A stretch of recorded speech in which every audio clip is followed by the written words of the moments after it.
महावीर तुम्हारे चरणों में श्रद्धा ये कुसुम चढ़ाए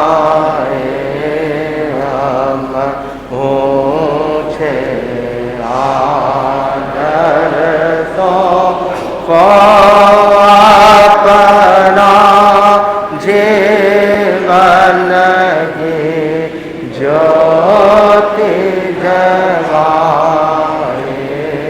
हम महावीर तुम्हारे चरणों में श्रद्धा ये कुसुम चढ़ाए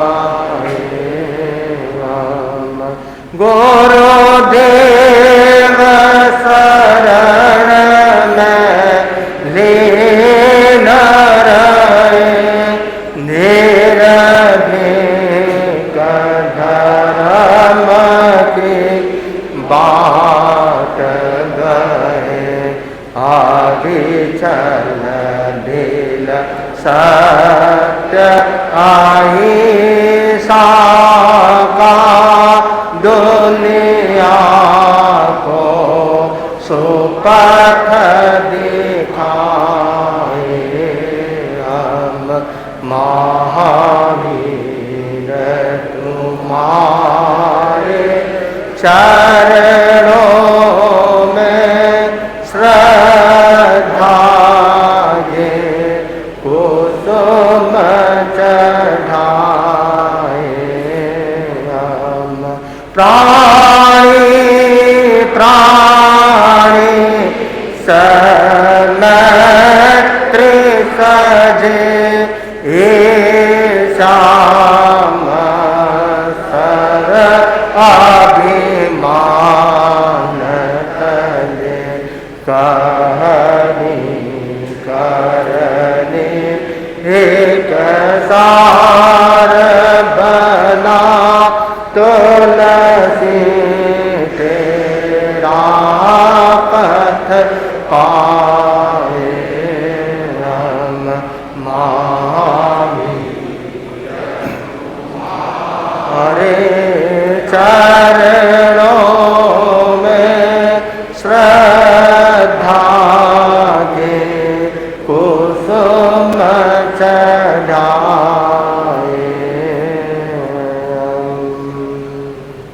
अनंतरम दासता के धाम युग प्रधान महातपस्वी आचार्य श्री महासमन जी के पावन चरणों में कोटि कोटि वंदन। श्रद्धेय मुनिश्री के पावन चरणों में महाभरा वंदन। मुनिवृंद, उपस्थित समस्त श्रावक श्राविकागण, रविवारी कार्यक्रम के अंतर्गत आज तेरापंथ धर्म संघ के चतुर्थ आचार्य जयाचार्य द्वारा विरचित मुनिंद मोरा ढाल, जिसका चमत्कारिक महत्व, ऐतिहासिक घटना प्रसंग एवं उसका प्रभाव आदि और उसका जप आदि के बारे में विशेष रूप से आयोजन किया गया है। कार्यक्रम की शुरुआत मैं आमंत्रित करूंगा बालमुनि कुणाल कुमार जी से मंगल गीत के संगान के साथ। बालमुनि कुणाल कुमार जी।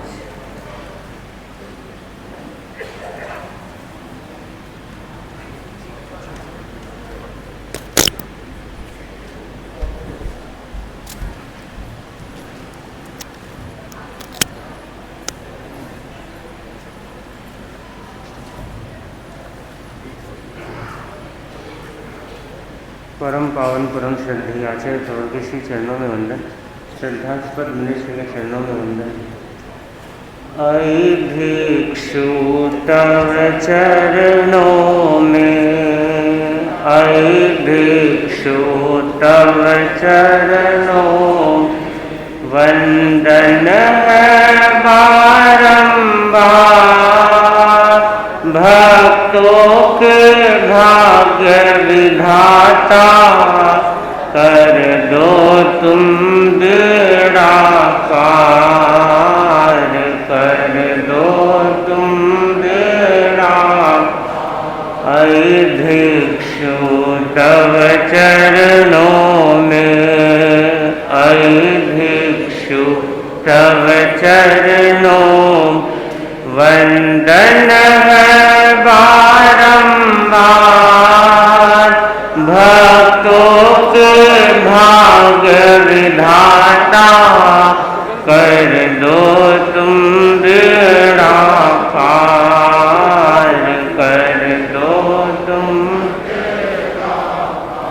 तेरा पथक निर्माता ज्योतिर्मय जीवन था, ज्योतिर्मय जीवन जीने की कला सिखाई, जीने की कला सिखाई।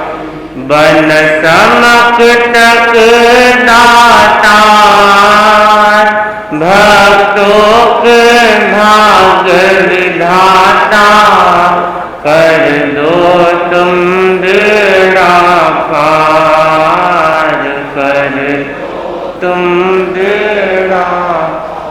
श्रद्धा के शुभ भावों से सुमिरन करता हूँ मैं, सुमिरन करता हूँ। ओ सत्य सिंधु के प्रहरी, ओ सत्य सिंधु के प्रहरी, जुड़ जाए तुमसे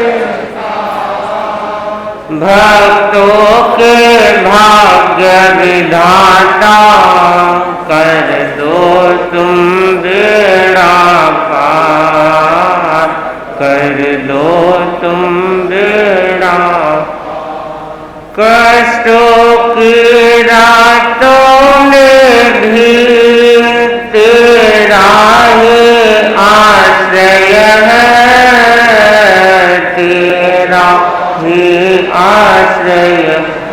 घट घट में तुम बस जाओ, घट घट में तुम बस जाओ। कर दो सब पावन भक्तों के भाग्य विधाता कर दो तुम बेड़ा, कर दो तुम बेड़ा। ऐ भिक्षु तव चरणों में, ऐ भिक्षु तव चरणों वंदन बारंबार। भक्तों के भाग्य विधाता कर दो तुम बेड़ा पार, कर तुम बेड़ा पार।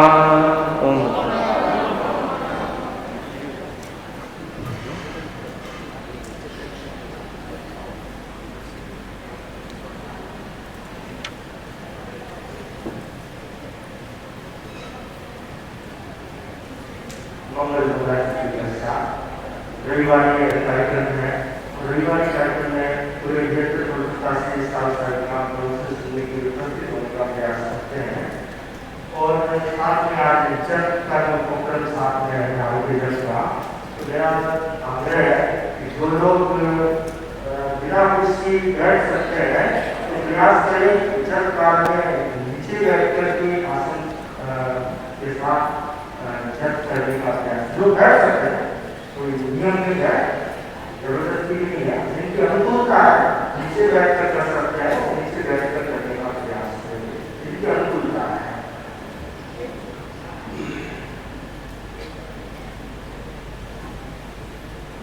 धारणे जहाँ पर संज्ञान कराया जाएगा, पेपर आपके पास में है, आप भी साथ में इससे संज्ञान कर सकते हैं।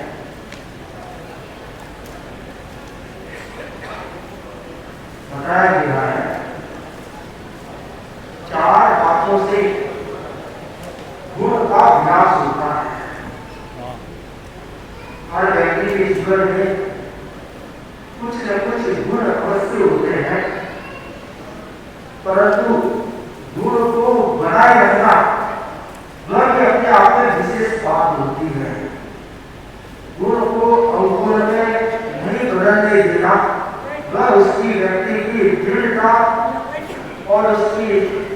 क्षमता पर निर्भर करता है। तो गुणों का विकास कैसे हो सकता है तो बताया गया।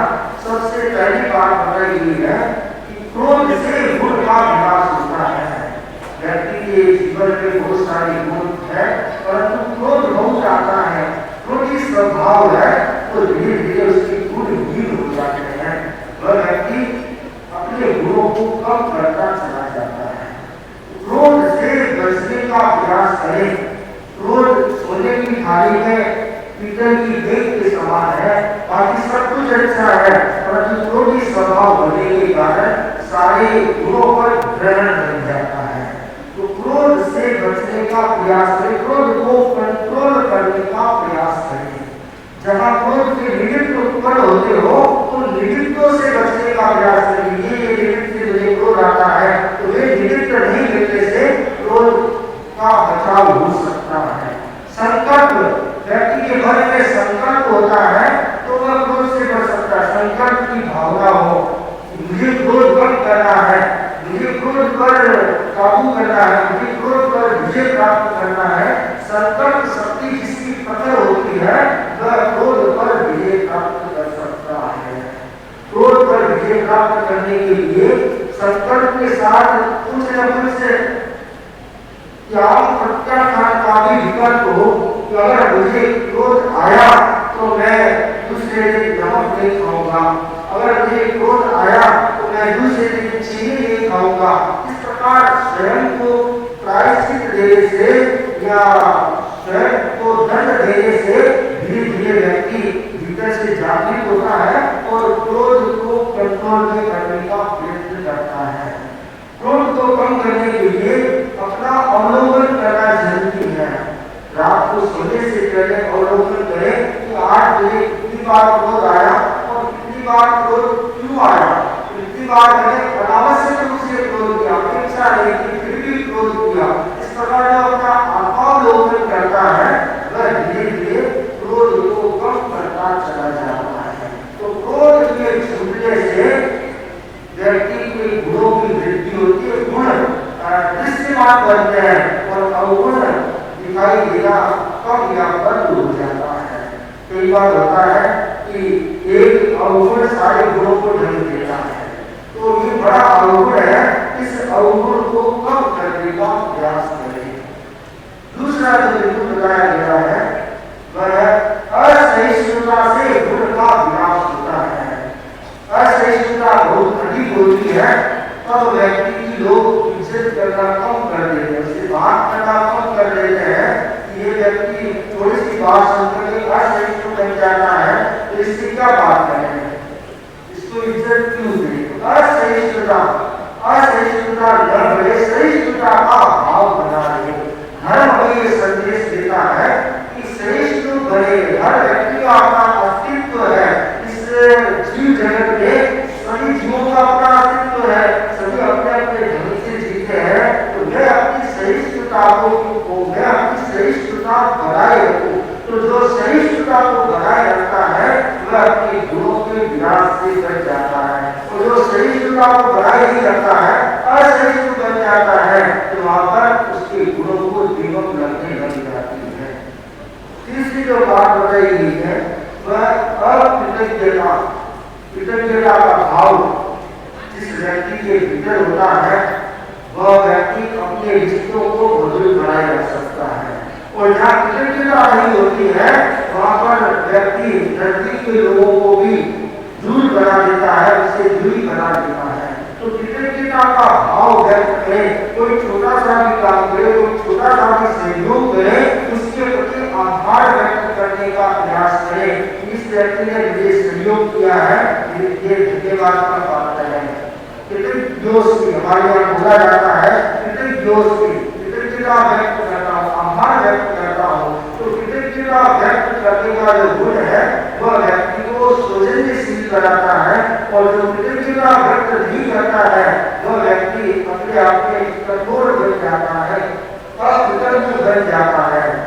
अन्य ग्रंथों में कहा गया है जो कृतज्ञता व्यक्त नहीं करता, कृतज्ञ होता है, कहते हैं कि वह मरकर ये 100 बार चंद्रात की होली में जन्म लेता देता है। 100 बार कुत्ते की योनि में जन्म लेता है। सब जनेतर ग्रंथों में ये बात कही गई है। तो कृतज्ञ बने, कृतज्ञता का भाव रखें। हमारे जीवन में बहुत सारे लोगों का सहयोग हमें प्राप्त होता है। माता पिता का सहयोग सबसे पहले प्राप्त होता है। तो माता पिता के प्रति कृतज्ञ भाव बना रहे। ये मेरे माता पिता है, बड़े बुजुर्ग हैं, दादा दादी है या सास ससुर है, अपने से जो भी बड़े हैं उनके प्रति कृतज्ञता का भाव रहे। छोटे हैं, छोटों का भी सहयोग मिलता है, उनके प्रति भी कृतज्ञता का भाव बना रहे। तो जहाँ कृतज्ञता होती है वहाँ अपनापन विकसित होता है, अहिंसा विकसित होती है और मैत्री विकसित होती है। तो अकृतज्ञता गुणों का विनाश करती है और कृतज्ञता गुणों को वृद्धिंगत करती है। चौथी जो बात है वह मिथ्या आग्रह। जिस व्यक्ति में आग्रह होता है और आग्रह से भी मिथ्या आग्रह में बदल जाता है। एक तो आग्रह होता है सत्याग्रह, सत्य के प्रति आग्रह होता है, वह बुरा नहीं है। जैसे आचार्य भिक्षु का सत्याग्रह था, उन्होंने सत्य के पथ पर अपनी सुख सुविधाओं को कुर्बान कर दिया, सत्य का पथ स्वीकार किया और सत्य के पथ पर जीवन भर चले, कठिनाइयां होगी परंतु सत्य पथ से विचलित नहीं हुए। तो सत्याग्रह तो अच्छी बात है, परंतु जहाँ मिथ्याग्रह होता है, गलत बात को पकड़ कर आदमी बैठ जाता है, वहां पर उस व्यक्ति की इज्जत नहीं होती है। मिथ्या बात को छोड़ने में फायदा होता है, उसको पकड़ कर बैठने में कोई फायदा नहीं होता है। माँ ने बेटे से कहा कि बेटा कोई एक बात को पकड़ लेते हैं, उसको बार बार चेंज नहीं करना, छोड़ना नहीं, विचार को बदलना नहीं, जो पकड़ लिया उस पर ही चलते जाना, जिससे मंजिल मिलती है। बेटे ने बात पकड़ ली। एक दिन बाहर गया और उसने गधे की पूंछ पकड़ ली। गधे की पूंछ पकड़ ली, अब गधा भाग रहा है और पीछे लात भी मार रहा है। वह लात खा रहा है, पीछे घिस रहा है पर पूंछ नहीं छोड़ रहा है। लोगों ने कहा भाई इसकी पूंछ छोड़ दे, लात खानी बंद हो जाएगी। पर पता नहीं, मेरी माँ ने कहा जिसको एक बार पकड़ लिया उसको छोड़ता नहीं, इसलिए गधे की पूंछ पकड़ के उसको छोड़ता नहीं। तो ऐसे मिथ्या आग्रह जो होते हैं, अज्ञान के आग्रह में फंसे हुए होते हैं, वे व्यक्ति अपना भला नहीं कर सकते, किसी दूसरे का भला नहीं कर सकते। तो मिथ्या आग्रह में नहीं फंसे, हमेशा सत्य का पथ स्वीकार करें। जो सच्चाई है, सच्चाई के प्रकाश में चलने का प्रयत्न करें। जो बात मिथ्या लगे उसको छोड़ते हुए देर नहीं लगे। आचार्य भिक्षु से कहा गया, भिक्षु साहब आपकी साधना बहुत अच्छी है। तो दिगंबर भाई आए और बोले कि साधना बहुत अच्छी है, अगर आप दिगंबर को स्वीकार करोगे, वस्त्र छोड़ दोगे तो आपका बहुत नाम चमक उठेगा। आचार्य भिक्षु ने प्रकार क्या कहा कि देखो भाई, मेरी आस्था विश्वास श्वेतांबर आगमों पर है और जब तक श्वेतांबर आगमों पर है तब तक तो मैं इसी देश में हूँ, और जिस दिन श्वेतांबर आगमों से मेरी आस्था हट जाएगी, दिगंबर ग्रंथों में मेरी आस्था हो जाएगी, तो मैं दिगंबर को स्वीकार करने के लिए देरी नहीं करूंगा। मतलब आग्रह का भाव सत्य है वहां पर डटे हुए हैं। जब लगे कि ये बात सत्य नहीं है तो तत्काल छोड़ करके सत्य के पथ को अपनाने की दृष्टि अपनी भिक्षु साधि से प्राप्त हुई है। तो मिथ्या आग्रह न रखे, मिथ्या आग्रह में न पड़े, हमेशा सत्य के पथ पर चलने का प्रयास करें। जो मिथ्या आग्रह में पड़ता है उसके गुणों का विनाश होता है। तो गुणों का विनाश न हो उसके लिए 4 बातें विशेष रूप से ध्यान रखने योग्य है कि क्रोध से बचे, असहिष्णुता से बचे, अकृतज्ञता से बचे और मिथ्या आग्रह से बचे, जिससे हम हमारे गुणों की वृद्धि और गुणों की सुरक्षा कर सकें। इन मंगल भावनाओं के साथ को आना। अब मेरा निवेदन सर्वविधि से आज के इस नाड़ के कार्यक्रम में जब और विवेचना के अनुष्ठान में आप सभी सहभागी बनने जा रहे हो, मेरा निवेदन करवाएंगे। सभी से आगे है कि क्या शांति बनाए रखने बातें मिले और जो लोग जिनको स्थान काफी है तो अपना स्थान भी ग्रहण कर सकते हैं और सुनने का कार्यक्रम को सुनने का प्रयास करना है और जब में लीड होने का प्रयास करना है। मेरा निवेदन सभी जय जय बोलो नागेर नागेरी, जय जय बोलो नागेर नागेरी, कट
हमारे भाग्य बड़े बलवान मिलाए,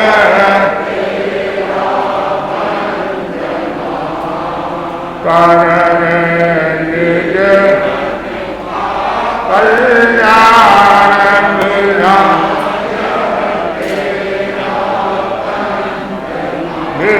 सोने दोन निकाला के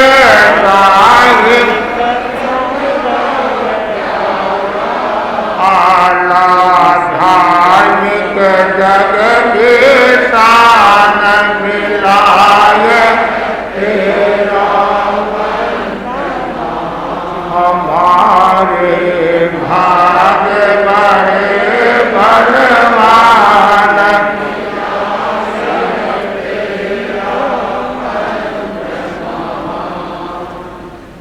अहिंसा के अवतार भगवान महावीर स्वामी के श्री चरणों में कोटि से वंदन।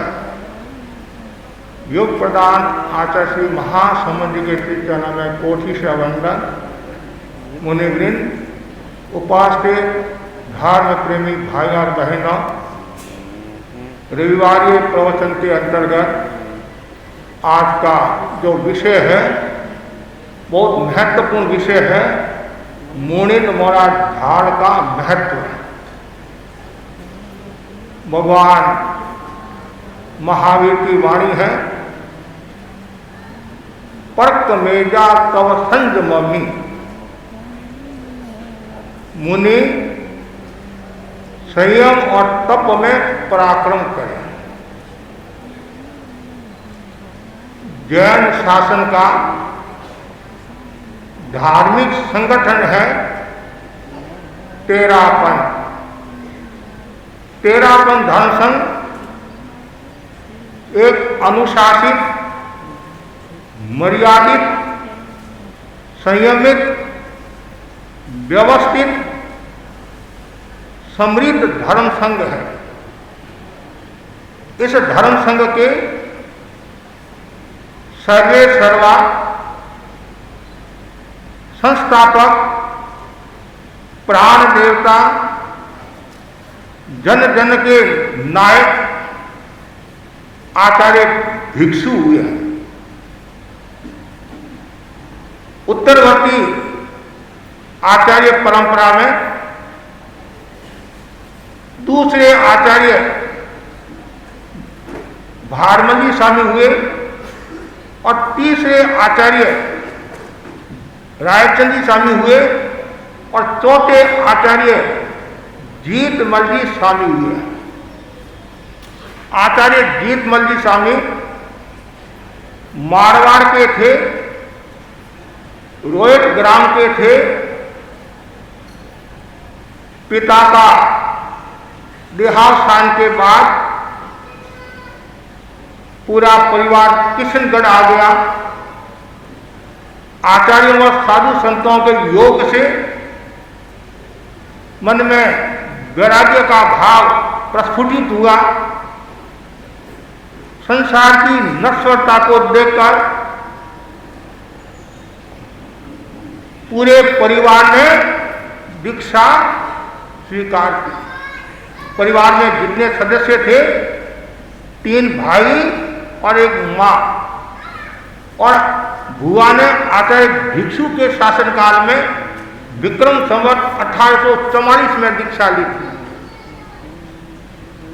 दीक्षा के बाद में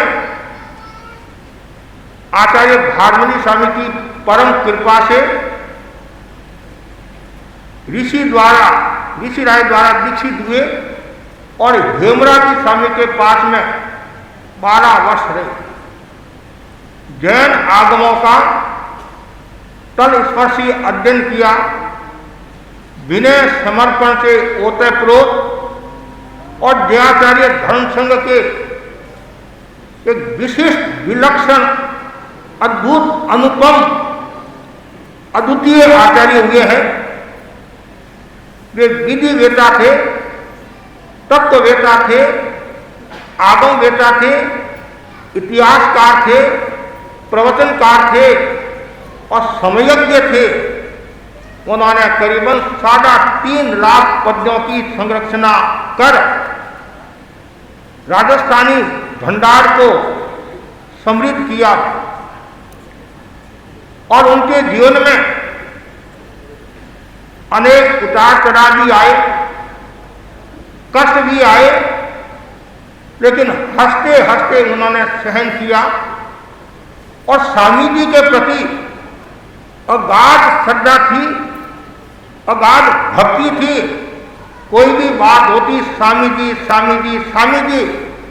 किसी भाई ने कह दिया, किसी ने कह दिया कि जीतमल जी स्वामी आप तो भिकंजी से आगे निकल गए, तो जयाचार्य ने क्या कहा, घोड़ा भिकंजी के दाहिने पैर के अंगूठे के नक की भी मैं होड़ नहीं कर सकता हूं। मैं तो सौभाग्यशाली हूं कि पंचम आर्य में आचार्य भिक्षु का 13 पंथ का शासन मिला, 13 पंथ शासन मिला। मैं उनकी बराबरी कर सकता हूं। ये उनकी महानता थी, विशालता थी, गंभीरता थी, उदारता थी। समय समय पर अनेक साधु संतों के गुणगान भी करते थे। आचार्यों के तो सभी करते हैं, लेकिन साधु संतों के भी गुणगान करते थे, प्रोत्साहित करते थे। बड़ों का विनय रखते थे, छोटों का स्नेह वात्सल्य देते थे। वे ऋषि राय के सक्षम उत्तराधिकारी हुए। ऋषि राय के स्वर्गवास के बाद में जयाचार्य आचार्य बने 1908 में, और 1938 तक उनका शासन काल रहा, करीबन 30 साल तक। और अनेक क्षेत्रों की उन्होंने यात्रा की।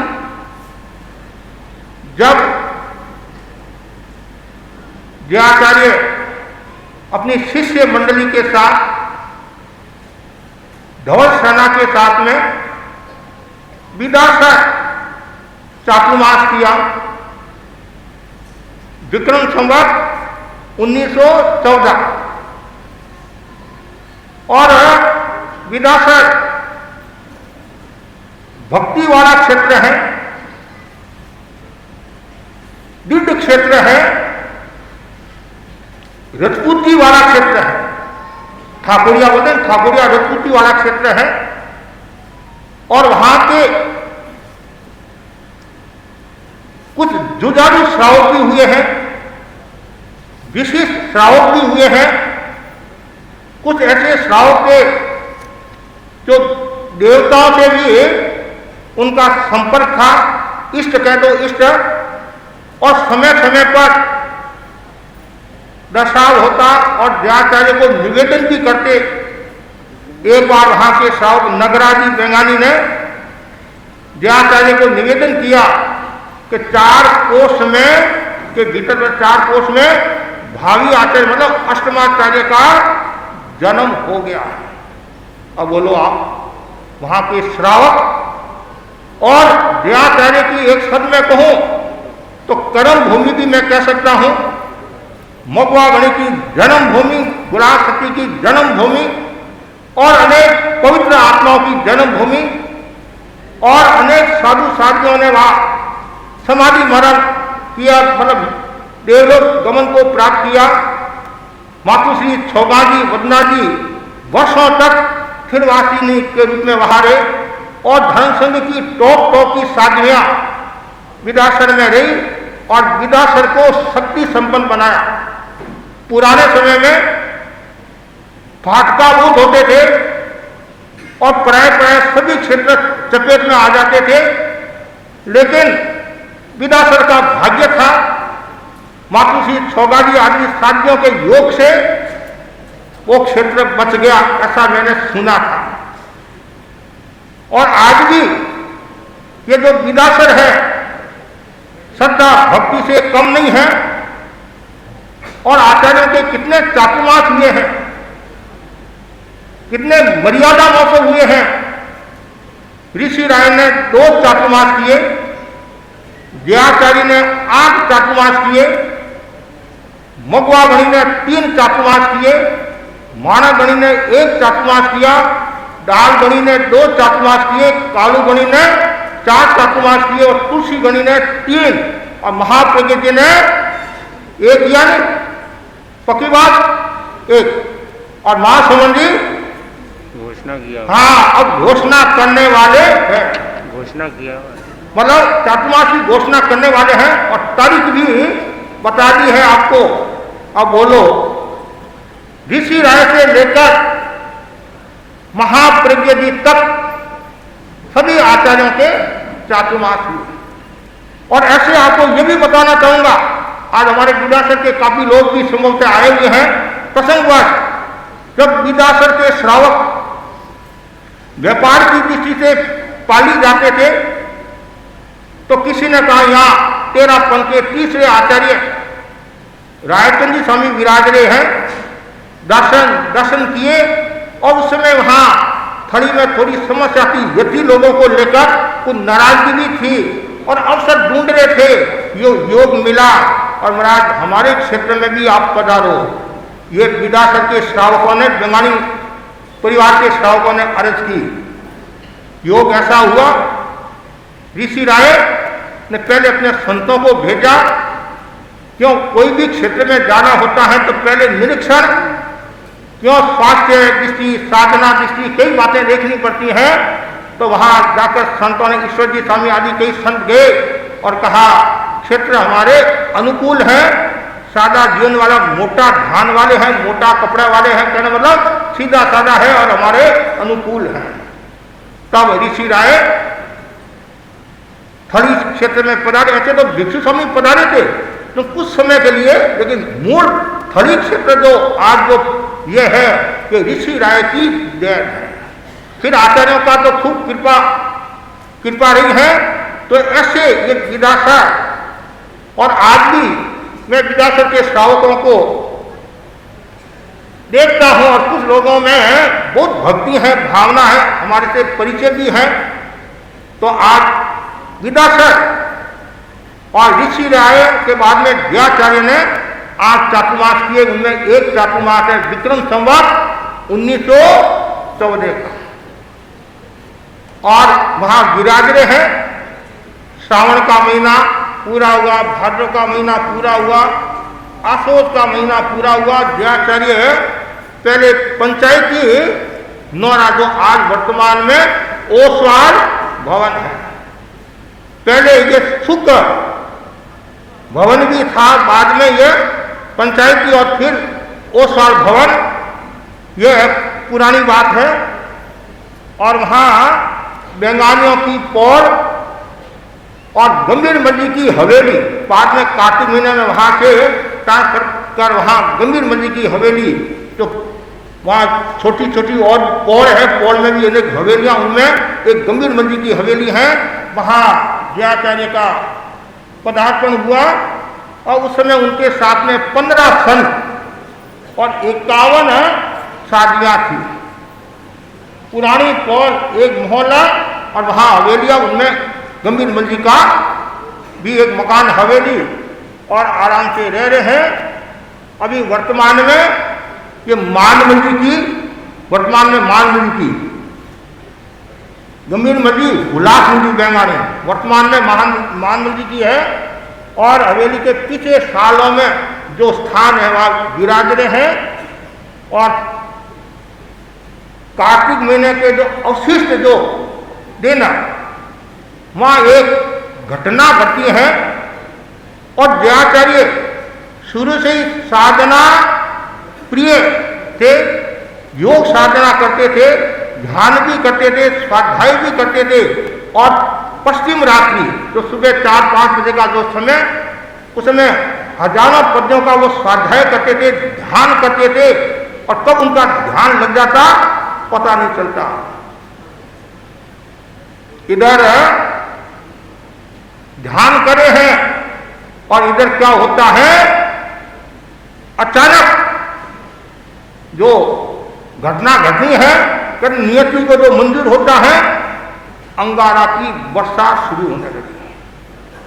धग धगता खीरा बजा गिरा घर में, धग धगता खीरा बजा गिरा घर में। हो गया सब होश संत बाकी जियो, जयाचार्य तन्मय स्तवना सुनाई, जयाचार्य तन्मय स्तवना सुनाई।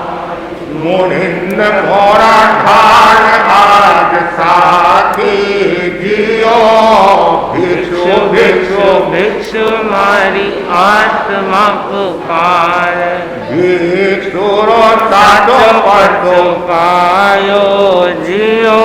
जग जग भीड़ पड़ी भगतान, जग जग भीड़ पड़ी भगतान, तो स्वामी जीरो जन अडो आयो जियो। भिक्षु भिक्षु भिक्षु मारी आत्मा पुकार। ये ढग ढगता खीरा पश्चात दिनासन, अंगारा बस रहे हैं। लेकिन योग देखो आप, जला कोई नहीं। संतों ने दृश्य देखा और दृश्य देखते वे हो अचेत। और उन्हें सबसे छोटे संत कौन, मगवा गणेश, 17 साल की संभवतः उम्र, डर गए, व्याचारी से थे, हो गए। और वो तो ध्यान, फिर कहते हैं वो गिर गए तो अंगूठा का टच हुआ, जैसे अंगूठा का टच हुआ और स्वामीनाथ का मतलब जयाचार्य का ध्यान पूरा हुआ।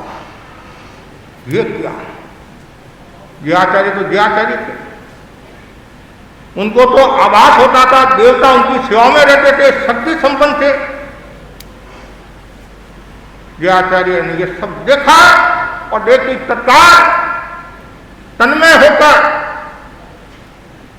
एकाग्रता पूर्वक स्वामी जी आचार्यों को और कुछ विशिष्ट संतों को याद किया और मुनिंद मोरा भिक्षु ने ये गीत शुरू किया। और जैसे गीत पूरा हुआ,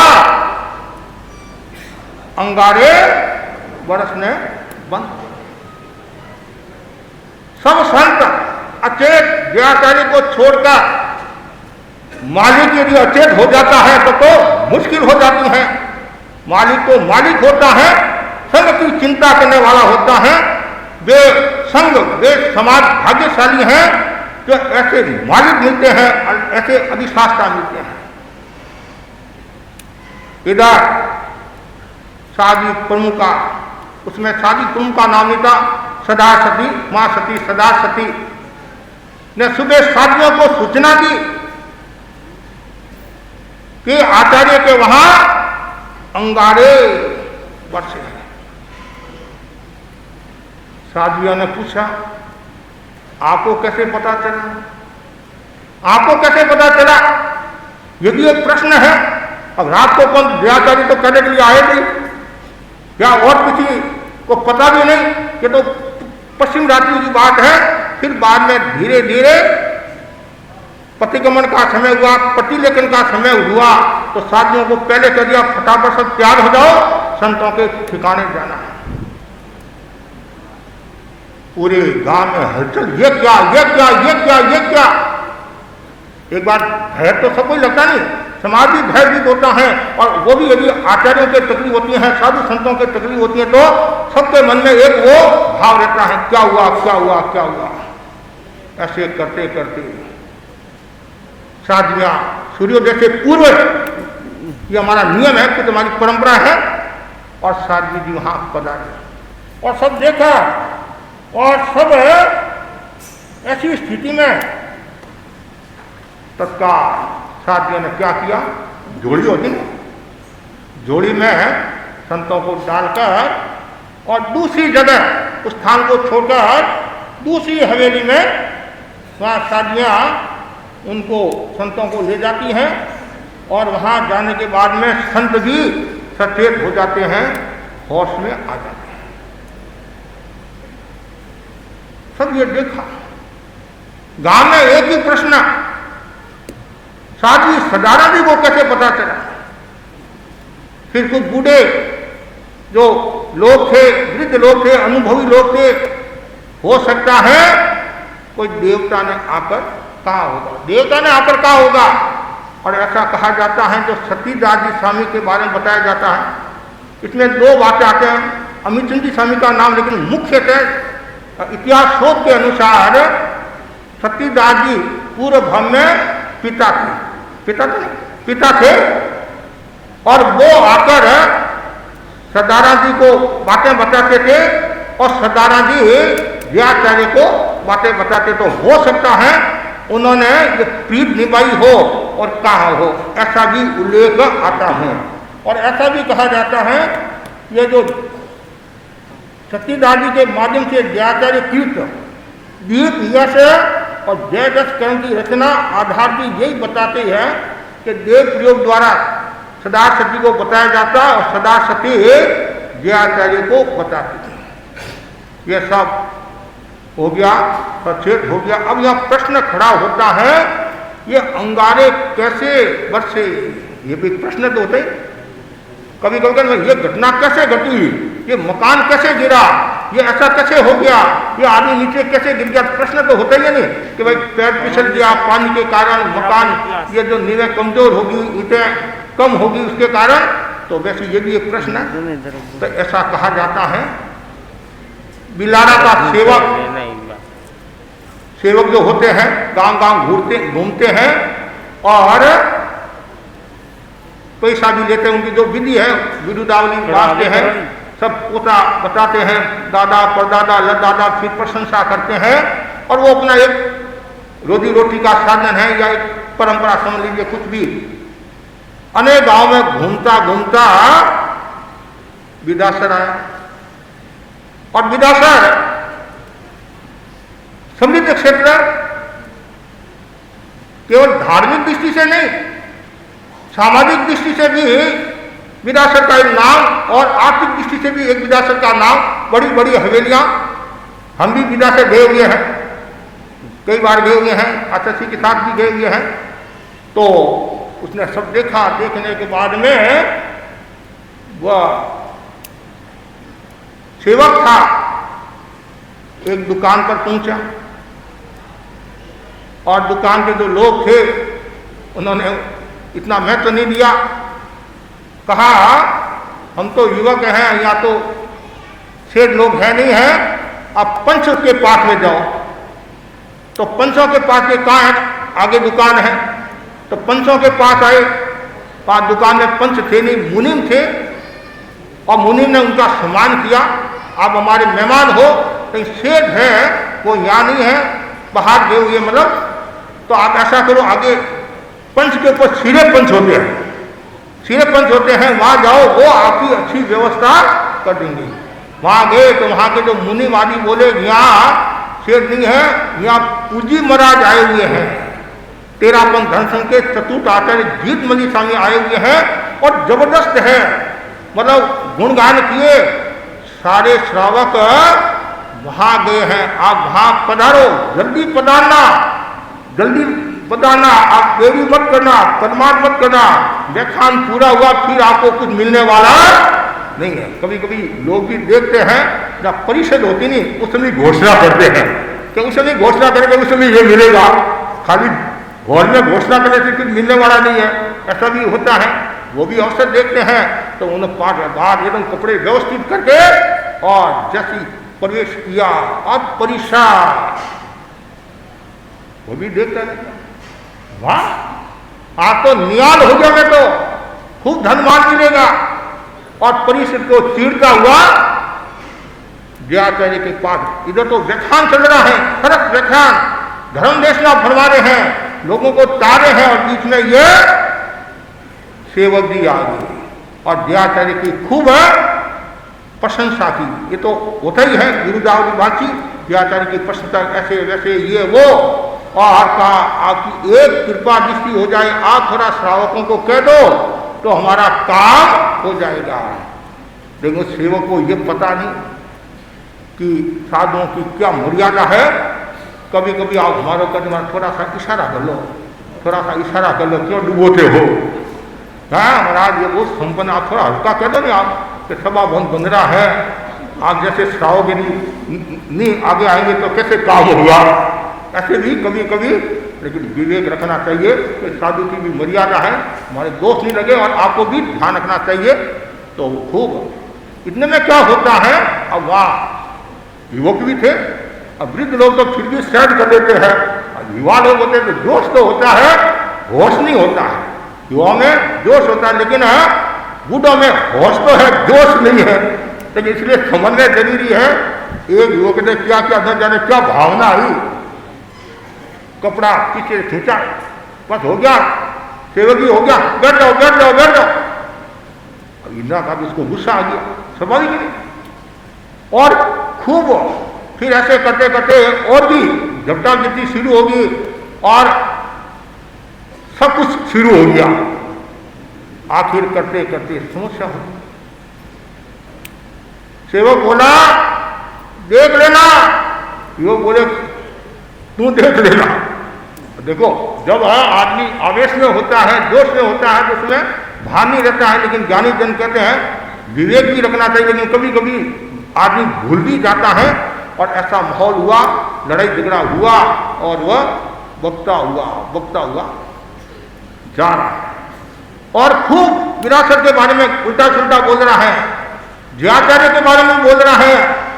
आखिर है चला गया, और फिर कहा आता है अपने क्षेत्र बिलाड़ा बहुत बिलाड़े गए, और उनके आई माँ का इष्ट था, माता जी का इष्ट था, और माता जी को याद किया 1 बार 2 बार 3 बार कि क्या काम है, विरासत को जड़ाओ जीतमल जी को। अब माता भी तो कम नहीं है कि मेरे हाथ से ये अनर्थ काम क्यों कराता, 1 बार का 2 बार का 3 बार का 4 बार का। आखिर माता का मन नहीं, लेकिन माता ने भी कहा मेरे से ये काम मत करा। अब उसके मन में तो खार कि जीतमल जी का मुझे नुकसान करना है, जीतमल जी का नुकसान करना है। आखिर माता ने भी कोई गड़ी निकाली होगी, उसको भी राजकीय भक्त बार बार बोलाता है। कभी बिना मन भी काम करना होता है तो कहते हैं वो खीरा की वर्षा शुरू हुई। लेकिन जले कुछ नहीं, नुकसान नहीं हुआ, मतलब संत बेहोश हुए और फिर बाद में ये गिरती का हाल भी उसको शांति नहीं, और न जाने क्या क्या शब्दों का उसने प्रयोग किया है। और ऐसा कहा जाता है विद्याधर के बारे में, उसने जो ये पुराने समय में वो कवि होते थे, सारण कवि होते थे, तो उन्होंने बताया बेंगानी के बारे में। आज बेंगानी भी आए होंगे, कोई नाराज मत होना, मैं भी बोल रहा हो, वो सेवक ने जो कहा वो बता रहा हूं। हाँ, बेंगानी बंदम कोरा कंडम खंड विकंडम खड़खड़िया चेरा चंदम घोर घमंडम अजर अखंडम खड़खड़िया हाडा हंडम सन मसंडम मुंडम मुंडम रगड़िया रोग रमंडम धूल घमंडम सेवक सु अब तो अड़िया। वे सेवक से तुम अड़े हो क्या? रचना की दृष्टि से कितना अलंकार पूर्ण सुंदर छंद पड़ा है, बन पड़ा, इसे कोई कविता विशेषज्ञ ही बता सकता है, हर कोई बता नहीं सकता है। सचमुच वो कवि था, इसमें कोई संदेह नहीं। हर शब्द में गैर सगाई अलंकार को सानुप्रास अद्योपान बड़ी मार्मिकता से निभाया है। वो आक्रोश में था और उसका अर्थ भी, ये बेंगाली बंड मतलब लड़ाई खोर है।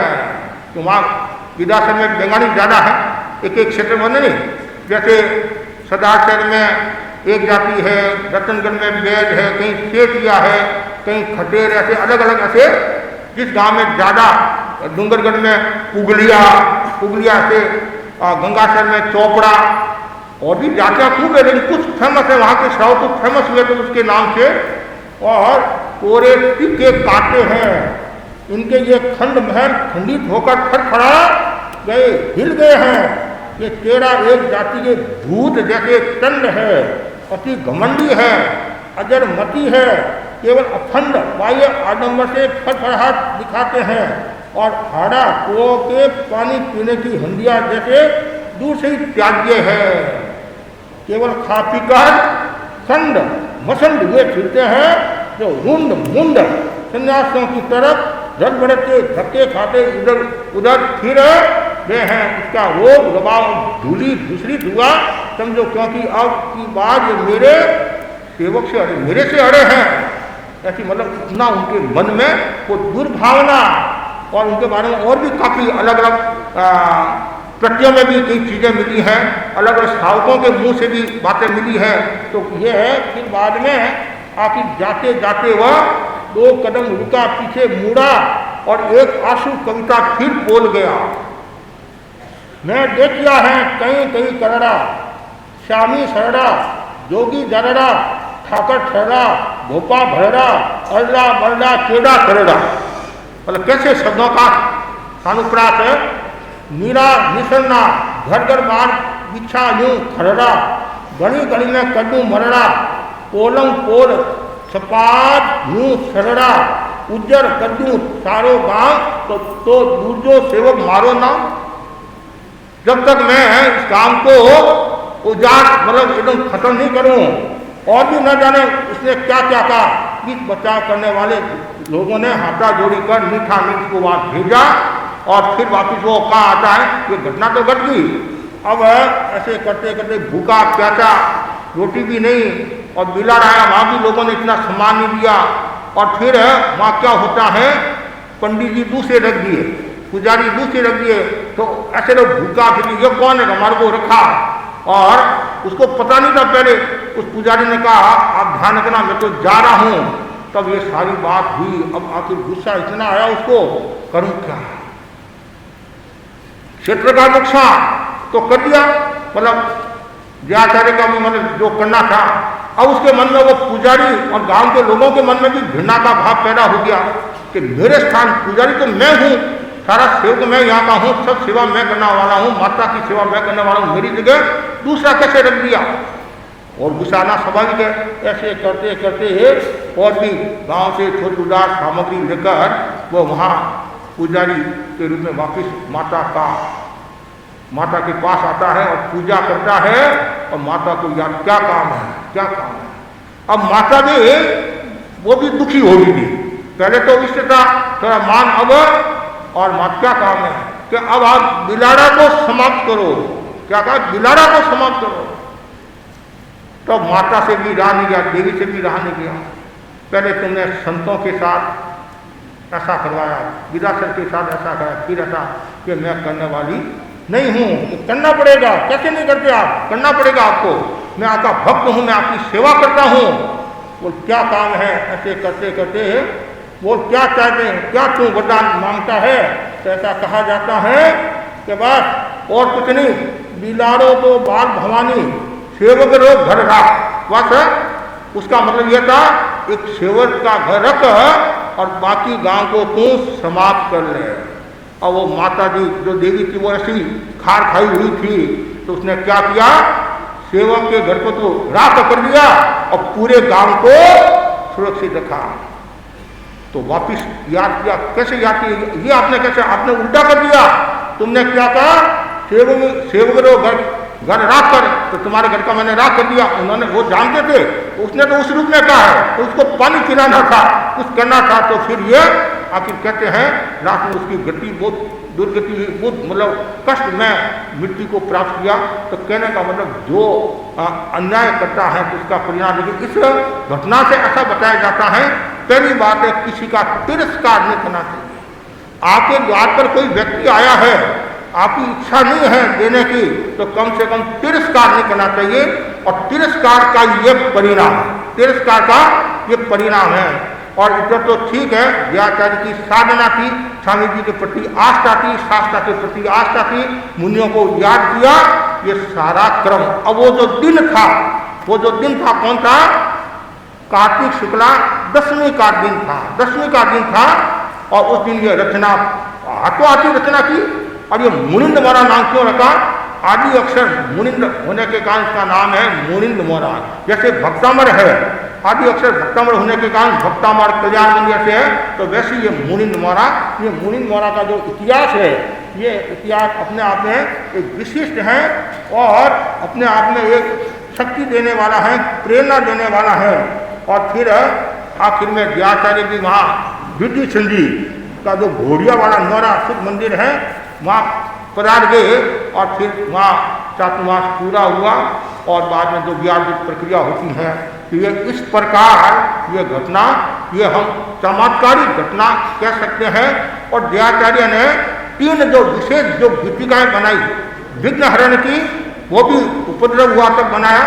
और भिक्षु मारे प्रकृतियादि भर क्षेत्र में वो भी उपद्रव हुआ तक बनाया। और ये उपद्रव हुआ, उसमें 3 में से तो 2 तो विदासर, हाँ 2 तो विदासर में, हाँ नहीं ठीक, अभी 2 तो विदासर में यह संरचना हुई है।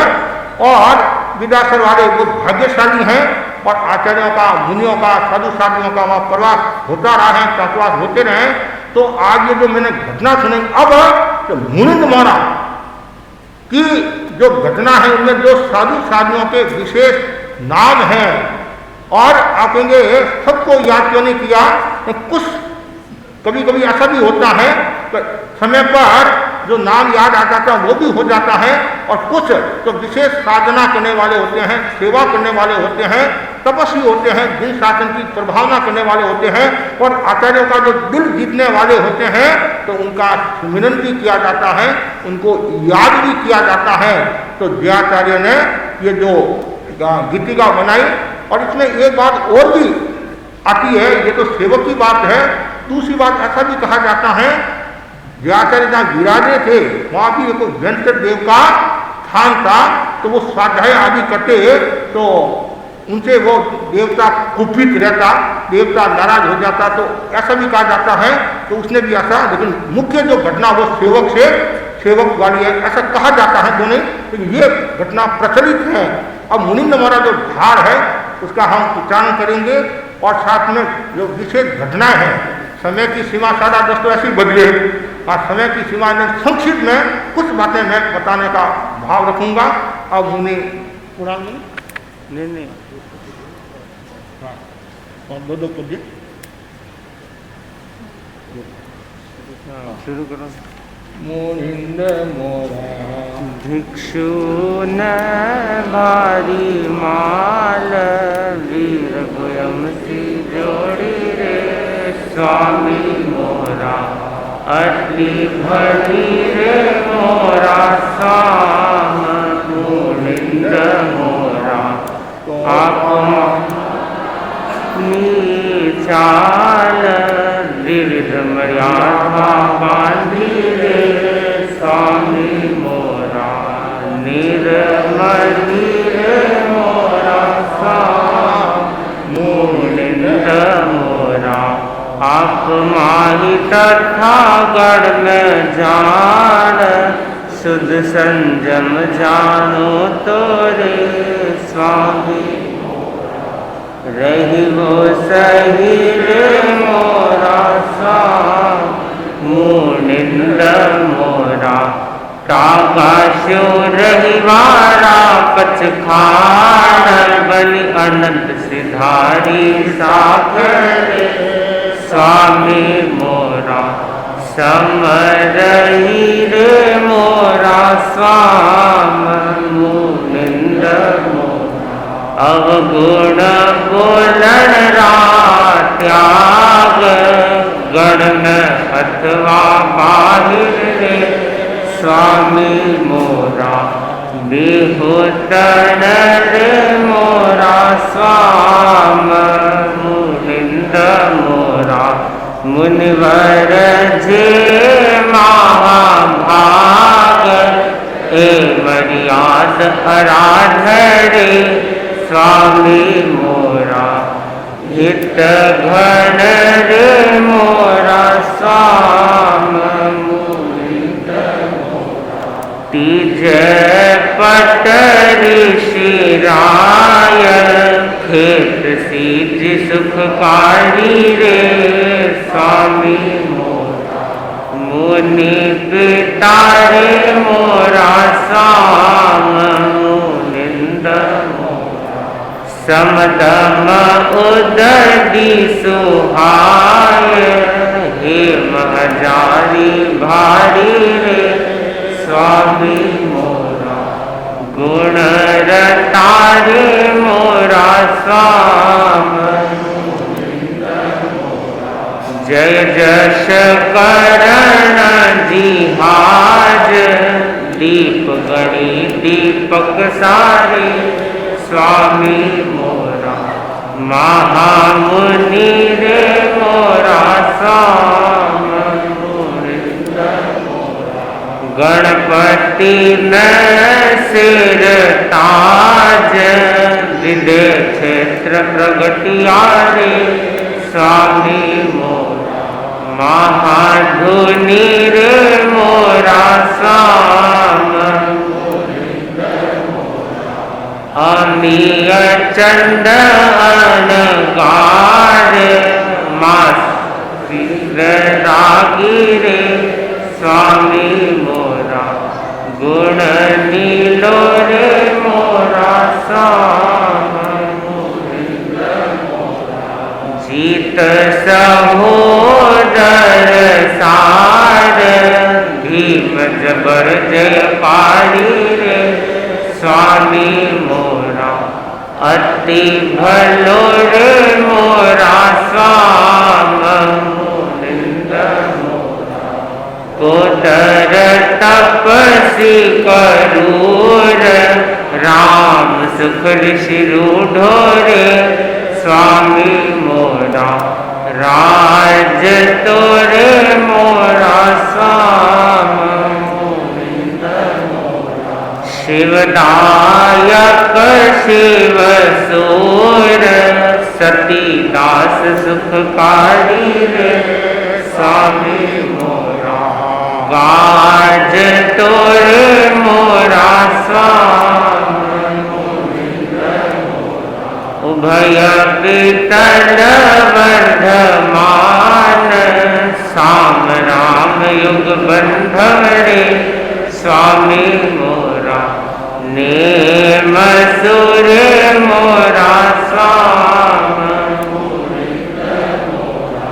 हीर बखत गुण थान फिर पालकट चंद जपिए रे स्वामी मोरा प्रेम सुर मोरा साम मुनिंद टोकर हर नाथ अख राम सुख राम रे स्वामी मोरा ईश्वर मोरा स्वामी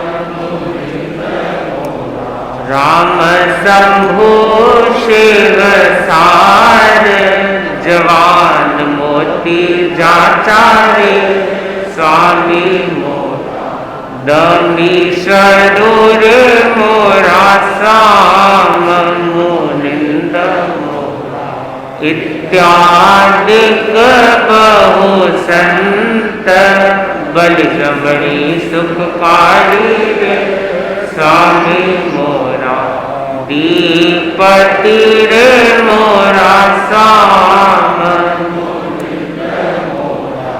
कल्लू महागुणवंत तीन बंधवनी माता रे स्वामी मोरा जीपति रे मोरा स्वाम मुनिंद गंगान सिरगार जेता दोला जानी रे स्वामी मोरा महासती रे मोरा स्वाम जोता महाजश धार चंपा आद सयानी रे स्वामी मोरा शोभती रे मोरा साम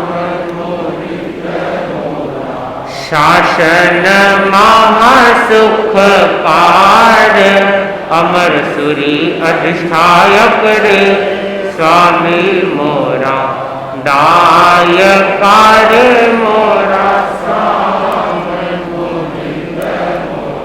दवदंती जयवंती सार अनुकूल बलि इंद्राणी रे स्वामी मोरा सहायकार मोरा साम मुनिंद उगणेश चवद उदार कार्तिक सुदित दशमी रे स्वामी मोरा गाइयो रे मोरा साम मुनिंद जय जश संपत्ति सार विदासर सुख सातारे स्वामी मोरा पाइयो रे मोरा साम। ये ढाल बहुत महत्वपूर्ण ढाल है। आज भी हमारे काफ़ी साधु साधियाँ इस ढाल का प्रतिदिन श्रृंगार करते हैं और सैकड़ों सैकड़ों भाई बहन भी इस गीत का श्रृंगार करते हैं। मेरी संसार पक्षी माँ भी ये गीत चिताती थी, मुझे भी वो शब्द मुनिंद मोरा ज़्यादा तो याद नहीं था, वो गीत की लाइनें और वो विशिष्ट लाइनें हैं। एक एक पद्य प्रेरणा देने वाला है, शक्ति देने वाला है और नाम ही कितना मुनिंद मोरा। ये मेरे मुनिराज भिक्षु ने भारी माँ कोई भी रचना होती है सबसे पहले अपने आराध्य को याद किया जाता है और ये बहुत जरूरी है। जो व्यक्ति अपने आराध्य को याद रखकर कार्य करता है वो कभी विफलता को प्राप्त नहीं होता है, वो सफलता को प्राप्त होता है। और आप संसारी जीव हैं, आप यदि माँ बाप को आगे रखकर उनके आशीर्वाद लेकर कार्य करोगे तो संभव है कभी विफलता को प्राप्त होने वाले नहीं हैं। ऐसा जन भाषा में भी कहा जाता है और ज्ञानियों की भाषा में कहा जाता है। तो भिक्षु ने भारी माँ जैसे भगवान महावीर और गौतम की जोड़ी थी, वैसे भिक्षु और भारी माल की जोड़ी थी। और ऐसा कहा जाता है पूर्व भव कि न जाने कितने वर्षों से प्रीत थी, कितने भावों से प्रीत थी, और अति भली, एकदम भले, वो सुंदर। और मुनिंद मोरा चौथा आरामी का, चौथा आराम ने देखा नहीं है, लेकिन आचार्य भिक्षु ने मर्यादा बांधकर चौथे आर्य जैसी रचना दिखा दी। और वो मर्यादा कैसी है? निर्मली है, निर्मल है, पवित्र है। मर्यादा का भी अपना मूल्य होता है। घर परिवार समाज में मर्यादा होनी चाहिए। हमारे को भाई ने कहा महाराज जैसे आपके मर्यादा है वैसे हमारे परिवारों में भी मर्यादा होनी चाहिए, ताकि घर में शांति रहे, समाज में शांति रहे। और ऐसा कहा जाता है फिर आगे, मुनिंद मोरा आप माई तथा गण में जा, खुद संजम जानो तो रे स्वामी मोरा रही वो सही रे मोरा सा, मुनिंद मोरा थागासू रविवारा कथखान बड़ी अनंत सिधारी साथी। जो आप रोजाना चतुर्दशी के दिन हम साधु साधनियाँ जो हाजी का वाचन करते हैं वो बताया गया है। और आप माई पर साधु है तुम्हारे में और संग में साधुपना माने तो रहना, और नहीं माने तो नहीं रहना चाहिए। और थागासू नहीं रहना, थागासू पचकार है, मैं दगा आदि नहीं करूँगा, उसका मेरे पचकार है। और किसकी साक्षी? अनंत शिरों की साक्षी से मैं त्याग करता हूँ। मतलब आचार्य भिक्षु ने जो मर्यादा बताई है, जो बनाई है, कितनी निर्मली, कितनी पवित्र है। और फिर हे मेरे मुनि राजा, अवगुण बोलने का त्याग, किसी भी साधु साधु का संग का अवगुण बोलने का त्याग है, गण में है तथा गण के बाहर है। और यूं तने रे मुनि, मतलब सब तरह से किसी भी प्रकार का अवगुण नहीं बोलना है, दोष नहीं निकालना है। मुनिंद मोरा मुनिवर के महाभाग, वे मेरे मुनि राजाओं, वे मुनिवर महाभागी हैं जो मर्यादा आराधते हैं, मर्यादा की पालना करते हैं। और हित गण है, वो मर्यादाएं हितकारी है, मतलब आत्मा को पवित्र बनाने वाली है।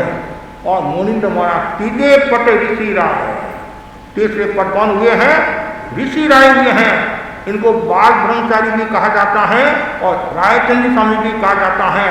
ये एक ऐसे आचार्य जिनके 3 नाम इस रूप में, ऐसे भिक्खु, भिक्खन, भिक्षु भी कहते हैं, लेकिन ऋषि राय, बाल ब्रह्मचारी और रायचंद्र स्वामी ये आचार्य भिक्षु के शासनकाल में दीक्षित हुए।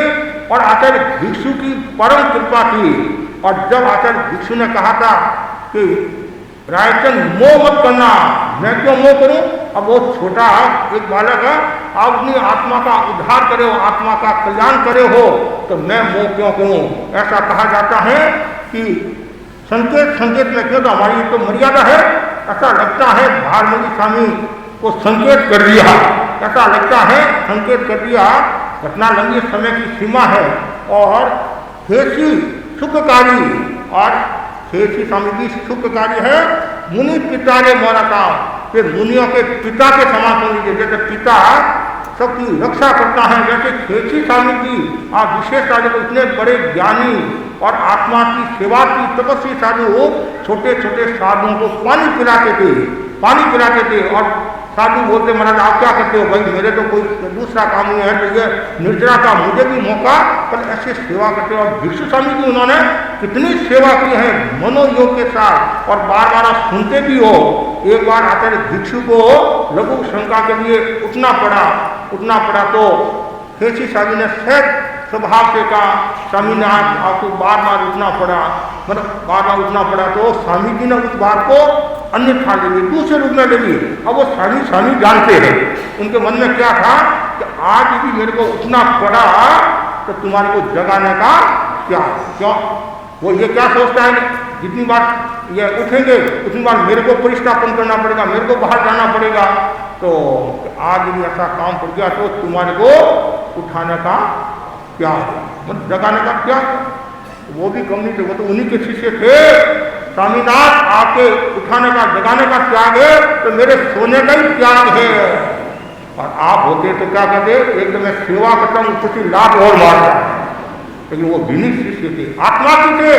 और भारमणि साहब ने जो 2 नाम लिखे, खेती तथा रायचंद, खेती और रायचंद मोमा भाणेज थे।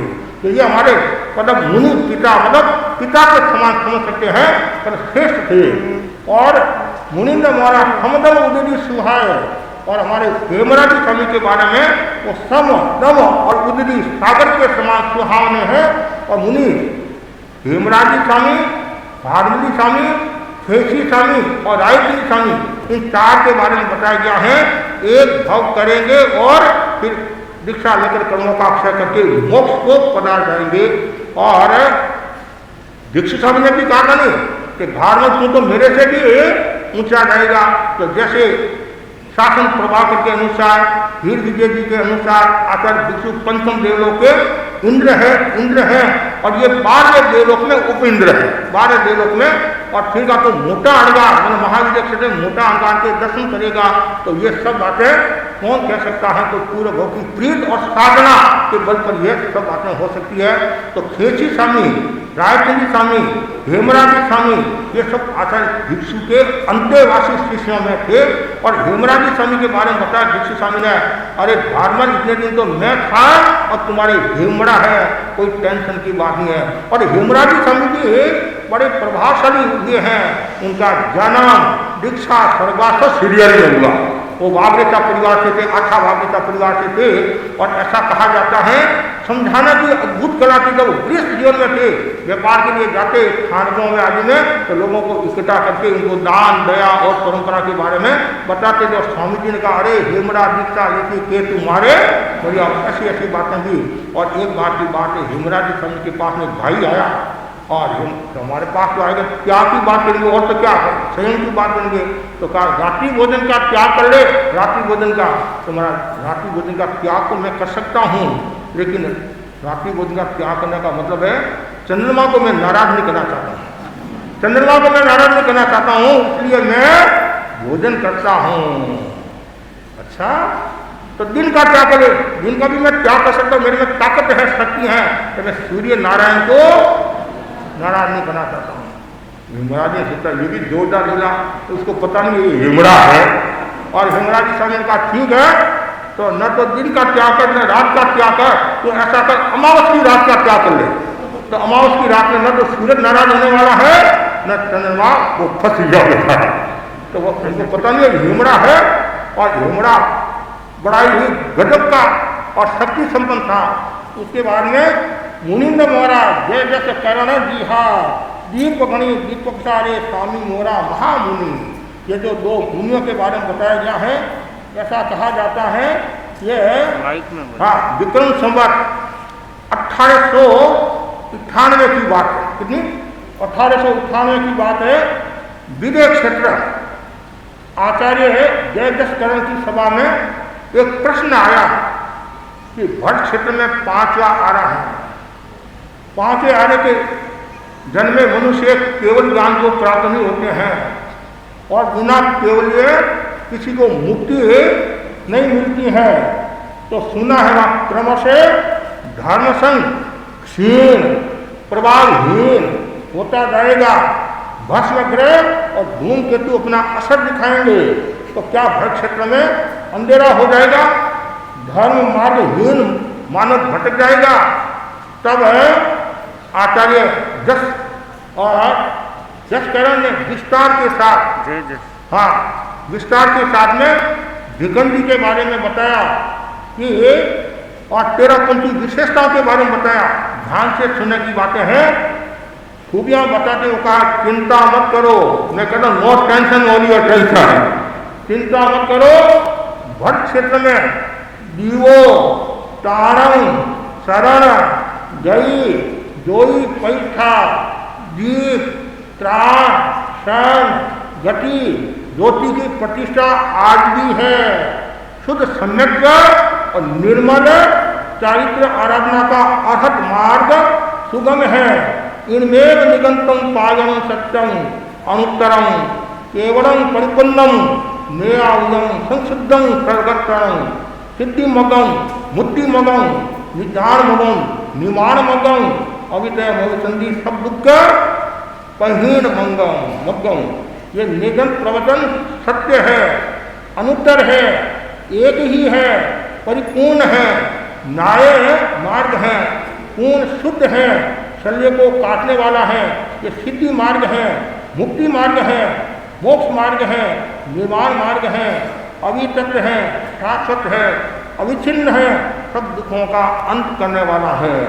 और आचार्य जय जस करम बोले जा रहे हैं, शुद्ध स्वयं आराधना कर आचार्य संत विकंडी पांचों देवलोक के पांचों देव कल के इंद्रासन पर पहुंचे, ये बता रहे हो। और आचार्य भारमती सरल विदु भावपूर्वक निरतिचार आराधना कर बाल्य कल्प विमान में उपेंद्र पद पर शोभित है। आचार्य रायचंद जी वर्तमान में ज्ञान दर्शन चरित्र की आराधना का शासन कर रहे हैं और दिनों दिन धर्म उद्योग बढ़ने वाला है।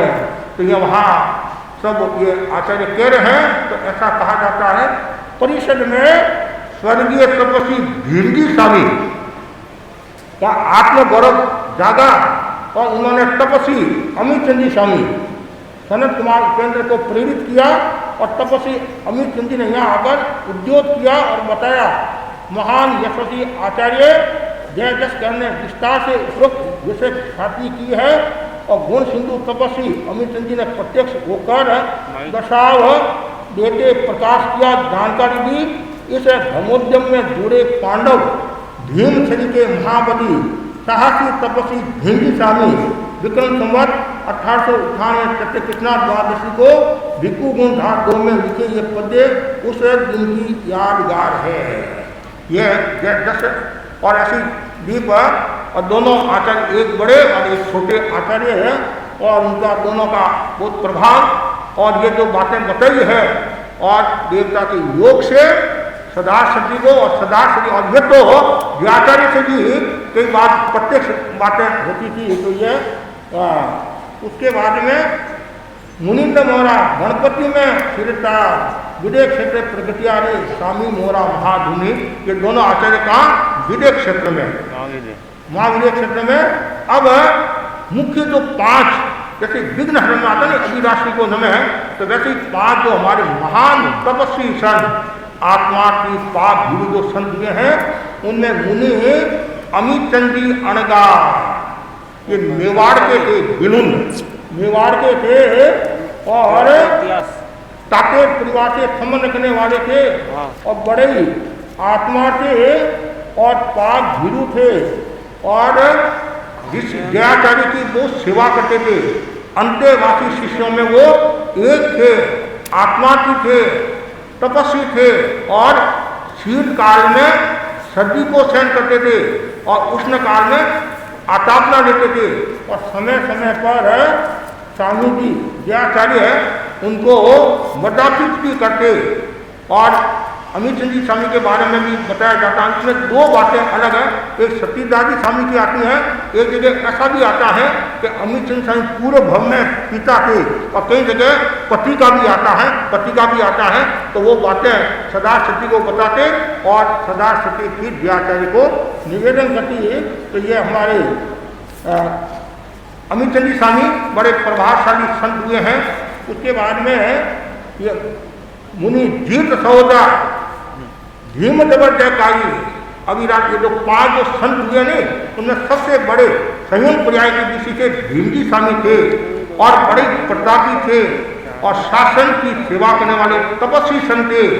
और जयाचार्य की दीक्षा पहले हुई, जयाचार्य की दीक्षा पहले हुई, भीमजी स्वामी को बड़ा रखने के लिए तो जयाचार्य की बड़ी दीक्षा बाद में हुई, बड़ी दीक्षा बाद में हुई। तो ये भीमजी स्वामी रोहित के और जब भी लास्ट का समय चूरू के पास भी सब गांव है वहाँ पधारे और उनका स्वर्गवास हुआ। अब मजे की बात सुनने की है, उनके साथ में मुनि भागचंद जी स्वामी थे जो विदासर के थे। उन्होंने बहुत मास समन किए। पहले तो उनकी प्रकृति विदासर जैसी थी, समझ गए नहीं आप, विदासर जैसी थी और ऐसा कहा जाता है अनेक बार उनके दिन में उतार चढ़ाव आए, कष्ट आए हैं, अनेक बार वो संघ से अलग हुए हैं, लिखा कर वापिस लिया इसे। लेकिन लास्ट में जब मुनि भीमजी स्वामी को उनको सौंपा उन्होंने जीवन बदल दिया। तो मुझे भी भीमजी स्वामी जैसी स्थापना करना है, ऐसा कहा जाता है। संभवतः 30 मास मतलब करीबन उन्होंने किए। अब भीमजी स्वामी का स्वर्गवास हुआ और वर्षों से उनके साथ यदि आत्मीयता थी, प्रेम था तो उनके साथ और जो संत थे उनको कहा मेरा भी बिछड़ा बिछा दो, कि क्या करेगा, क्या करे, मेरा साथी चला गया, मेरा अगवानी चला गया है, अब मुझे भी नहीं रहना है। आपको आश्चर्य होगा, बिछाना उनका भी कल्याण हो गया, वो भी मतलब देवलोक को प्राप्त हो गई है।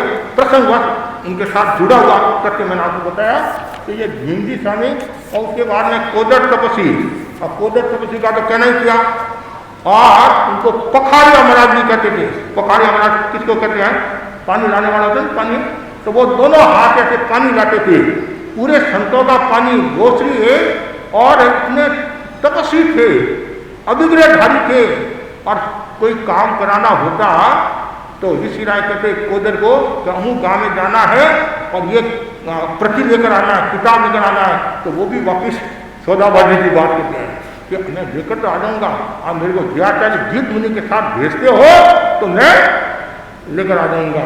तो ठीक है, जीत मुनि के साथ रखेंगे। तो ऐसे आत्मीयता थी।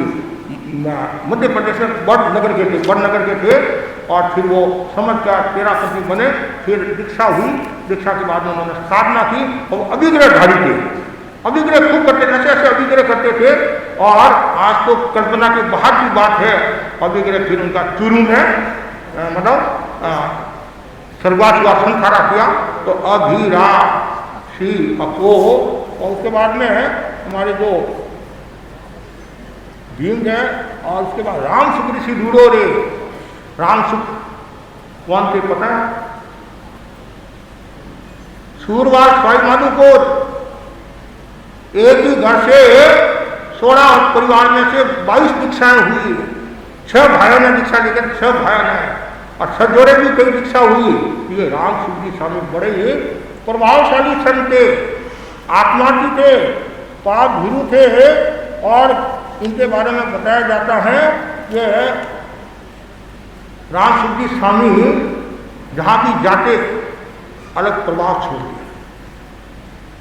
और ताकत भी थी, इनके परिवार में ताकत थी। चिमन जी स्वामी आदि ऐसे आते हैं, और अच्छे संत थे, उन्होंने भी जयाचार्य का दिल जीता और विशिष्ट स्थान को प्राप्त किया।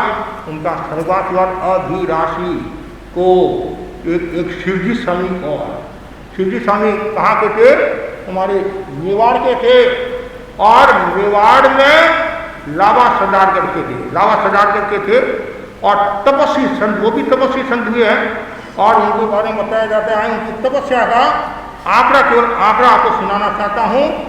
उपवास 414, बेला 22, तेला 34, तोला 8, पंचोला 11, 6 7, 7 3, 8 6, 9 3, 10 3, 11 3, 12 3, 13 2, 14 3, 15 3, 16 2, मास 12, 32 1, 36 2, 40 1, 43 9, 50 2, 55 1, 60 5, 75 5, 90 1, पानी के आगासे और आग के आगासे 186 दिन की तपस्या की। धन्य है ऐसे मुनिराज को। मैं तो केवल आपको 1 मास श्रवण के लिए कह रहा हूँ, 10 मास श्रवण के लिए नहीं कह रहा हूँ, 1 मास श्रवण कर लो, इतने में तो टमाटर सफल, और पूर्वांचल वासी भी, कलकत्ता वासी भी खुश हो जाएंगे, और सभा आदि सब संस्थाएं हमारे यहाँ तपस्या हुई है 1 मास समाज। जो हमारे भाई बहन तपस्या करे हैं, ये तपस्या सुनकर लगता है उनका भी मनोबल मजबूत हो गया होगा। आगे बढ़ना है, आगे पारना की अभी जल्दी नहीं करना है, पहले मंगल पाठ सुनना, फिर आगे की बात आगे करेंगे। तो ये है 5 जो हमारे अभिराशि को नमे। उसके बाद में शिवदायक शिव शिव सतीदास सुकारी रे, और सतीदास जी कौन थे, मोटे गांव, मोटा गांव कौन सा, गोविंदा, और जो कुंजा नगरी के नाम से फेमस है, और वहाँ के हमारे मंत्री मुनि मगनलाल जी स्वामी, और भी मुनि शुक्लाल जी स्वामी, घोर तपस्वियो मुनि घोर तपस्वी तारो नाम जपिया मुनि। हाँ, उस गाँव के ये सतीदास जी स्वामी, और ये सतीदादी स्वामी जयाचार्य के सखा मित्र कह सकते हैं और बड़े रसीला व्याख्यान देने वाले, हेमराजी स्वामी की आज्ञा का पालन करने वाले, आत्मा की वैरागी अनेक सूत्रों का उन्होंने अध्ययन किया। और आपको आश्चर्य इस बात का होगा, ऐसा कहा जाता है जयाचार्य जी उनके सामने जाते थे कि वहां का, और एक बार लाडू में तो क्या किया, हाथ पकड़कर अपने पाटा पर बैठा दिया। आचार्य एक सामान्य साधु ने पाटा पर बैठा दिया, सब देखते रह गए और कहा जाता है रात को सपना में जयाचार्य को बताया ऐसा नहीं करना, ऐसा नहीं करना। तो ये सतीदादी वही है और इनका भी एक बड़ा प्रभाव रहा है और खूब इन्होंने धर्म उद्योग कराया है और शासन की कुर्बाना की है। मुनिंद माना उदय पितल और पितल स्वामी है, दोनों उदय दोनों पितल स्वामी जोरदार हुए हैं, दोनों तपस्वी हुए हैं, बादोली के थे ऐसे। और एक पितल स्वामी जो ऋषि राय ने उनको पालना कराया। आपको पता होगा ऋषि राय की इच्छा थी कि कुछ संत बड़ी तपस्या करे और जो आप क्षेत्र चाहते हो वैसा क्षेत्र मिल जाएगा, संतों की अनुकूलता भी। तो हीरजी स्वामी और ये क्या नाम है पितलजी स्वामी और वर्धमान जी स्वामी, तीन मुनियों ने 6 मासी उदयपुर समासा ऋषि राय ने किया और संतों ने राजनगर केलवा। और चतुर्मास पूर्ण होने के बाद में पहले राजनगर पालना कराया और फिर बाद में 187 दिन का पालना वर्धमान जी स्वामी को केलवा में कराया। केलवा में तो ये संत है, एक तो संत है वर्धमान जी स्वामी, पीतल जी और हीरजी स्वामी, ये 3 संत है। और ये पीतल जी भी बड़े गजब के हुए संत हैं, उन्होंने भी शासन की अच्छी प्रवाहना की है। और श्याम राम युगंधर दोनों भाई थे, ये कोटा साहिब के दोनों भाई थे। एक भाई ने पहले दीक्षा ली और बाद में खेसी स्वामी की दीक्षा हुई, फिर दूसरे भाई ने दीक्षा ली। तो खेसी स्वामी को पता नहीं चलता कि श्याम और राम एक शरीर के हैं, दोनों के एक शरीर के हैं। तो फिर दीक्षा स्वामी का तू नाम लेकर बोल, तो नाम लेकर बोलेगा नहीं तो पता चल जाएगा ये बड़े हैं ये छोटे हैं। तो दोनों का बहुत प्रभाव और जयाचार्य के करे आचार्य भिक्षु की इन्होंने बहुत सेवा की। और उसके बाद में हीर बकत गुणगान हीरजी स्वामी, ये भी बड़े तपस्वी संत हुए हैं। और हीरजी स्वामी का भी थोड़ा सा आंकड़ा आपको बता देता हूँ। हीरजी स्वामी बड़े गजब के संत हुए हैं और उन्होंने जो तपस्या की है वो अपने आप में है एक विशिष्ट तपस्या। ध्यान से सुनना।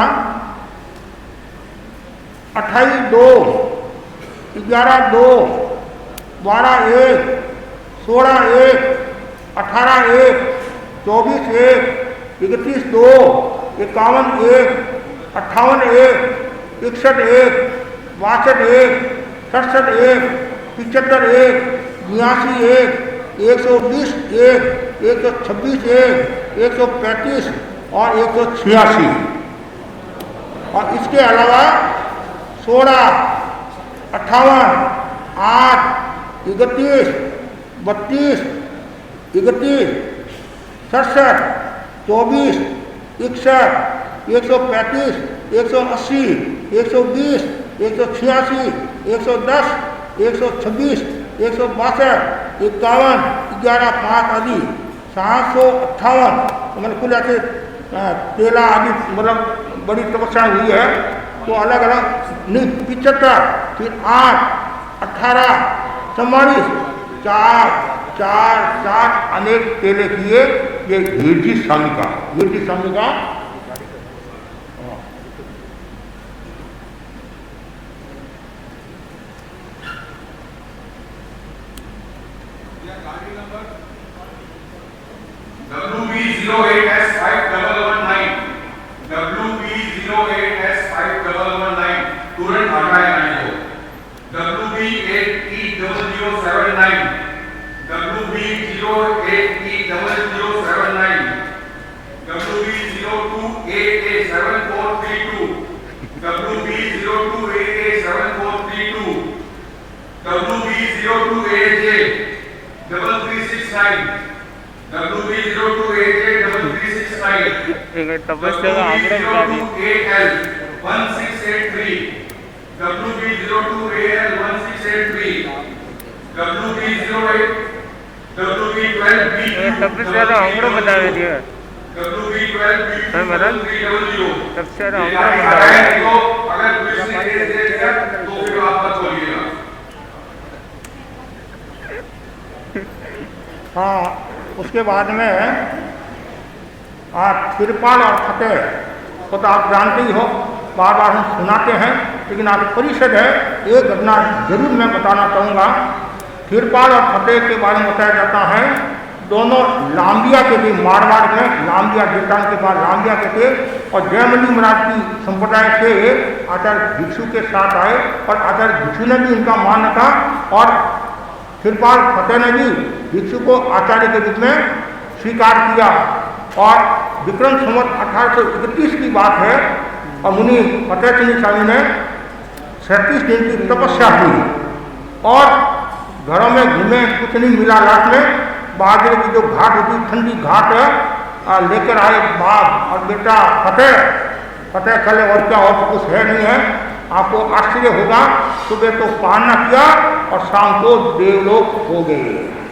फिर बाद में पिता के मन में आया, नश्वर शरीर का क्या भरोसा है, काया माया कभी भी धोखा दे सकता है। तो फिर 1832 में उन्होंने सलेगना संचार करके आत्मा का कल्याण कर दिया।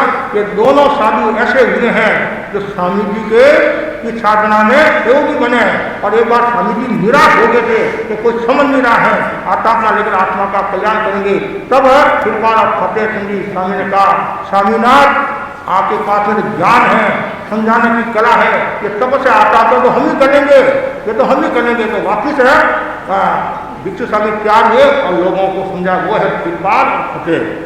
और उसके बाद में टोकर और हन्ना, जब स्वामी जी ने 5 संतों के साथ में राजनगर चौमासा किया था, ये दोनों साधु साथ में थे। एक बगड़ी के हैं, एक डुंडार के हैं। ये डुंडार एरिया कोटा उधर, ये क्या नाम है, सिकर झुंझुनू एरिया, उसको डुंडार एरिया देना जाता है, और कोटा को हड़ौती एरिया बोला, हड़ौती एरिया। और उसके बाद में अखे राम जी और सुखराम जी दोनों अच्छे संत के हैं। ईश्वर जी स्वामी जो मैंने बताया, तो थली में रतनगढ़ सबसे पहले उन्होंने तमाशा किया, और गुजरात में भी बिरंगगंज गांव है, वहाँ भी संभवतः पहला तमाशा ईश्वर जी स्वामी ने किया है। उसके बाद में राम शंभू शिव था, राम शंभू शिव है, एक जो मतलब बड़े प्रभावशाली संत ये हैं। तो शंभू स्वामी ये पादुके थे, और राम जी स्वामी उज्जैन या आसपास के थे, और शिव जी स्वामी देवगढ़ के थे। इनके बारे में भी अच्छा इतिहास आता है।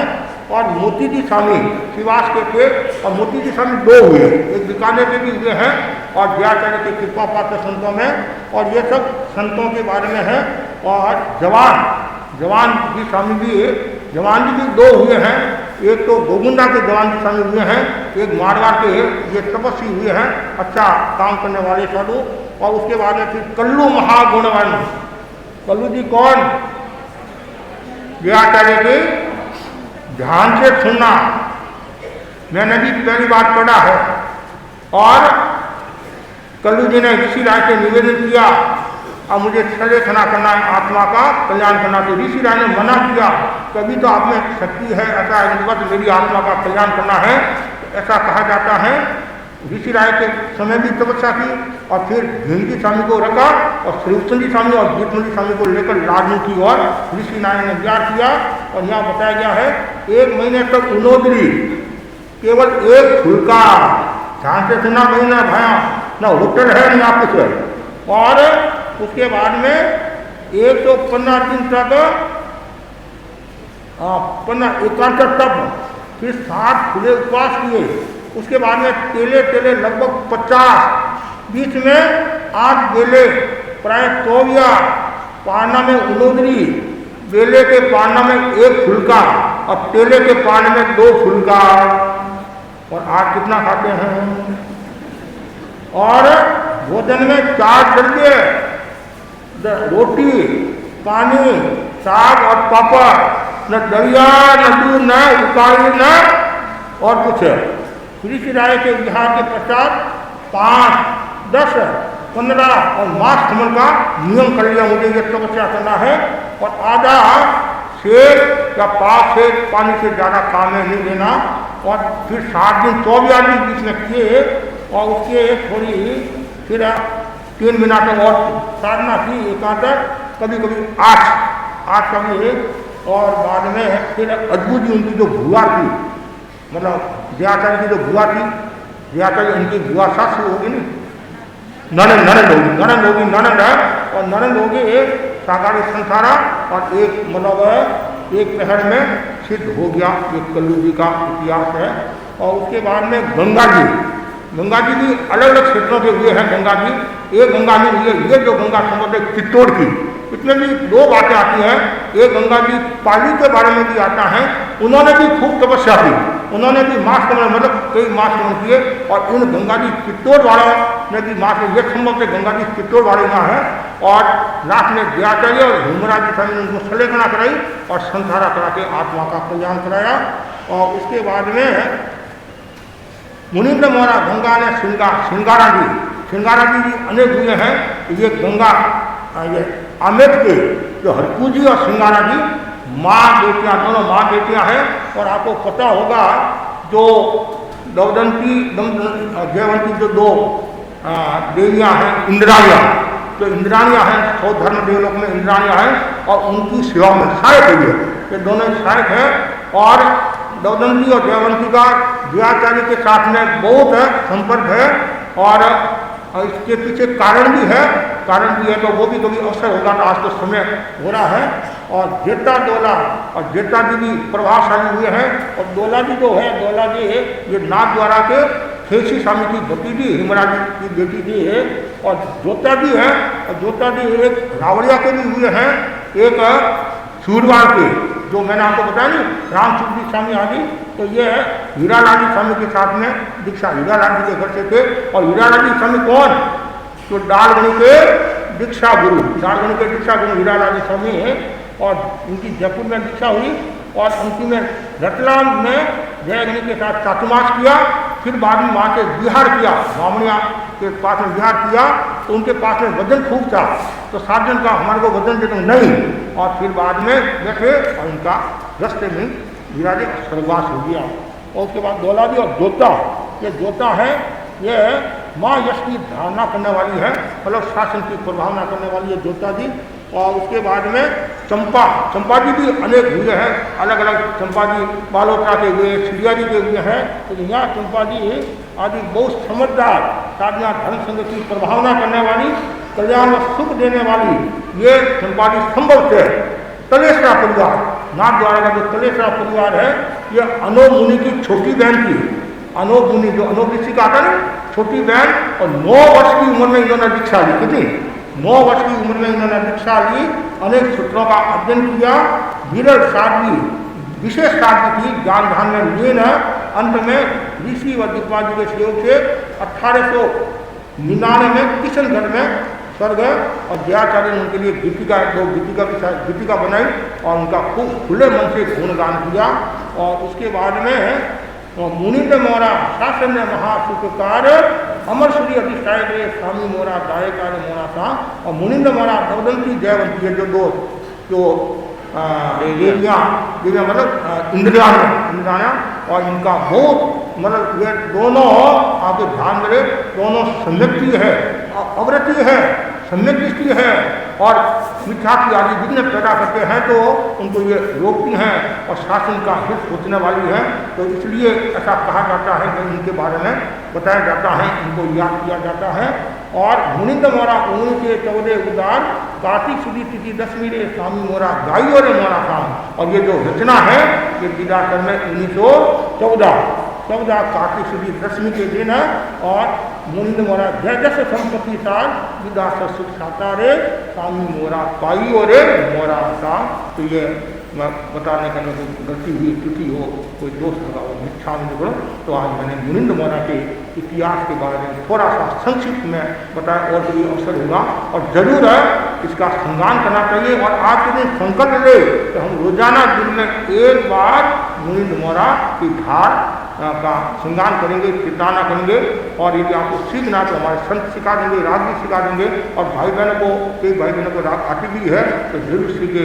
और मुनिंद मोरा ये जो द्वारा रचित है, ये गीतिका विघ्न को दूर करने वाली है, कष्ट को दूर करने वाली है, समाधि देने वाली है।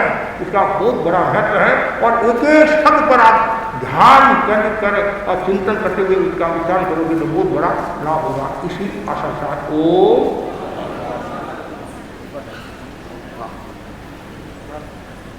ढाल का सामूहिक श्रृंगार करो। एक बार सामूहिक ढाल का वापिस श्रृंगार। मोहिंद मोरा भिक्षु न भारी माल, वीर गोयम से जोड़ी रे स्वामी मोरा। अति भली रे मोरा स्वाम, मुनिंद मोरा। चाल दीर्घ मर्यादा बांधी रे स्वामी मोरा। निर्मली रे मोरा स्वाम, मुनिंद मोरा। आप माही तथा गण में जान, सुध संजम जाओ दोरे स्वामी मोरा। रही वो सही रे मोरा स्वाम, मुनिंद मोरा। अब रहिवारा पचखान, बलि अनंत सिधारी साख रे स्वामी मोरा। समरही रे मोरा स्वाम, मुनिंद मोरा।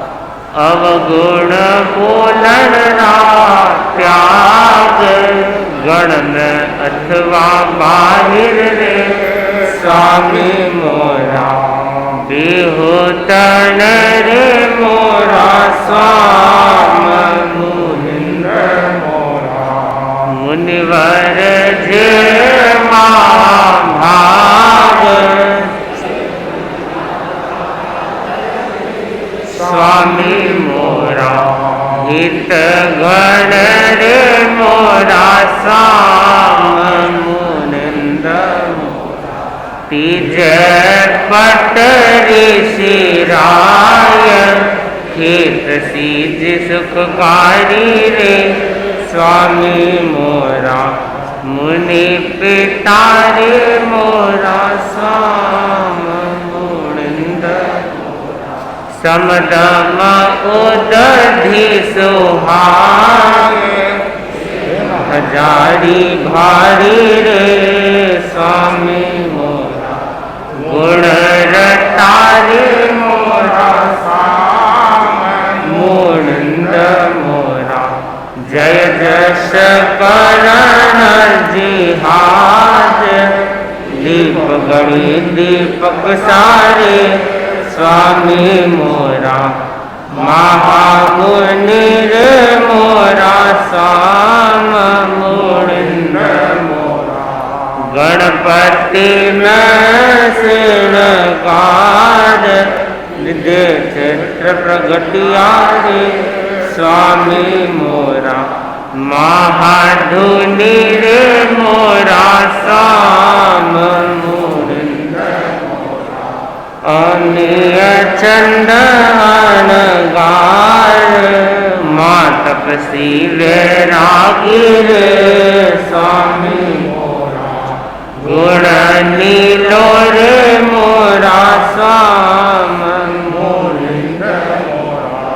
जीत सहोदर सार, भीम जबर जयकारी रे स्वामी मोरा।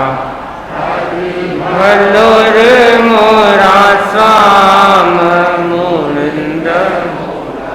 कोदर तपसी करोर, राम सुख ऋषिरूढ़ स्वामी मोरा। राज तोरे मोरा स्वाम, मुनिंद मोरा। शिवदायक शिव सूर, सती दास सुखकारी रे स्वामी मोरा गाज तोरे मोरा स्वाम उभय पीतल वर्धमान साम राम युग बंधव रे स्वामी मोरा निर्मसुर मोरा साम हीर बखत गुण खान थिर पाल पत चंद जपिए रे स्वामी मोरा प्रेम सुर मोरा साम टोकर हर नाथ अख राम सुख राम रे स्वामी मोरा ईश्वर मोरा साम राम शंभु शिव सार जवान मोती जाचारे स्वामी मोरा दमीश्वर मोरा साम मोरा दिक बहु संत बल समणी सुखकारी रे स्वामी मोरा दीपति रे मोरा साम कल्लू महागुण बंत तीन बंधवनी माता रे स्वामी मोरा जीपति रे मोरा साम गंगान सिणगार जेता डोला जानी रे स्वामी मोरा सती रे मोरा साम जोता महाजश धार चंपा आदि से आनी रे स्वामी मोरा शोभती रे मोरा साम शासन महासुखकार अमर सुरी अधिष्ठायक रे स्वामी मोरा दायक रे मोरा साम दवदंती जयवंती सार अनुकूल बलि इंद्राणी रे स्वामी मोरा यकार मोरा स्वाम उगणी सचवद उदार कार्तिक सुदिति दशमी रे स्वामी मोरा गाइयो रे मोरा साम जय जश संपत्ति सार विदासर सुख सातारे स्वामी मोरा पाइयो रे मोरा साम